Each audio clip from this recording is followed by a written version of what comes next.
చాలాసార్లు పెన్షన్ గురించి మేము మాట్లాడుకుంటా ఉంటే చాలాసార్లు దీంట్లో నేను పెన్షన్ బాగా ఎక్కువ చేద్దామని అనుకుంటే ఎలా సార్ పాసిబిలిటీ అంటే కష్టంగా ఉంటుంది, కానీ మనం పెంచాలి. ఆయనకున్న ఆకాంక్ష కూడా ఏంటంటే సంపద కొద్ది మంది దగ్గర ఉండిపోకూడదు, అవి తిరుగుబాట్లు వస్తాయి. ఈ రోజున ఆయన నాయకత్వంలో ఈరోజు పొద్దున క్యాబినెట్ మీటింగ్లో మాట్లాడుకున్నప్పుడు కూడా ఎంటర్ప్రెన్యూర్షిప్కి ఒక 100 కోట్లు మూలధనం ఒక కార్పొరేషన్లో పెడితే మైక్రో మన చిన్నపాటి పరిశ్రమలకి, ఔత్సాహికులకి, పారిశ్రామికవేత్తలకి అండగా ఉండటానికి ఒక 100 కోట్లు మూలధనం పెడితే దాన్ని 5,000 కోట్ల వరకు తీసుకురావచ్చు.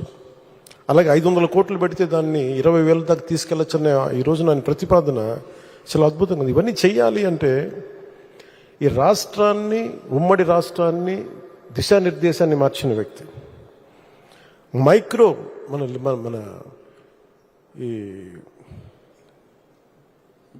విపరీతం బలమైన సంస్కరణలు తీసుకొచ్చిన వ్యక్తి, SEZs ద్వారా కానీ అభివృద్ధి కానీ, అలాగే మన ఇజ్రాయలీకి సంబంధించి ఈ మైక్రో ఇరిగేషన్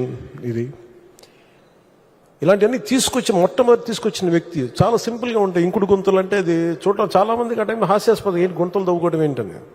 ఆయన దార్శనికులు, ఆయన హెడ్ చూడగలరు. దానికి చాలామంది మేధావులతో మాట్లాడాలి.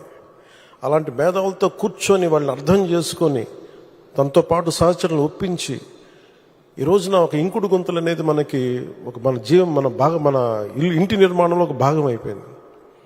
ఇలాంటి ఎన్ని తీసుకున్నా, చిన్నది పెద్దది ఎన్ని తీసుకున్నా అనునిత్యం నన్ను ఆశ్చర్యపరుస్తూనే ఉంటారు ఆయన. ఎప్పుడు చూసినా నాకు ఒకటి అనిపిస్తే ఈ నుంచి ఎంత నేర్చుకోగలం మనం, ఎంత ఆయనకి పక్కన ఉండి చేదోడు వాదోడుగా ఉండగలం. నాకు ఇదే తలంపు ఉంటుంది. అలాంటి పెన్షన్లు కూడా ఎలా పెంచగలం అంటే మనం పెంచుదాం, నాకు ఒక అవగాహన ఉందని. అది అడ్మినిస్ట్రేషన్లో కాకలు తేలిపోయి మునిగి తేలిన వ్యక్తికి అర్థమవుతుంది. మంచి మనసు ఉండొచ్చు, చెయ్యాలన్న తపన ఉండొచ్చేమో, కానీ దానికి తగ్గ అవసరమైన ప్రతిభ లేనప్పుడు, అనుభవం లేనప్పుడు, మనుషుల్ని కలుపుకెళ్ళగలిగే సమర్థత లేనప్పుడు అది ఎవరి వల్ల కష్టం అవుతుంది. అలాంటిది ఆయన అద్భుతంగా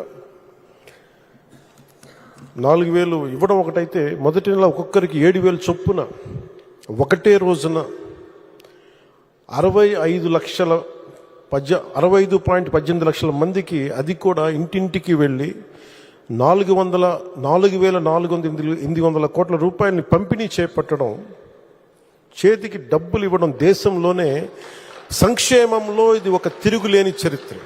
మనస్ఫూర్తిగా గౌరవ ముఖ్యమంత్రి గారికి ధన్యవాదాలు తెలుపుతున్నాను.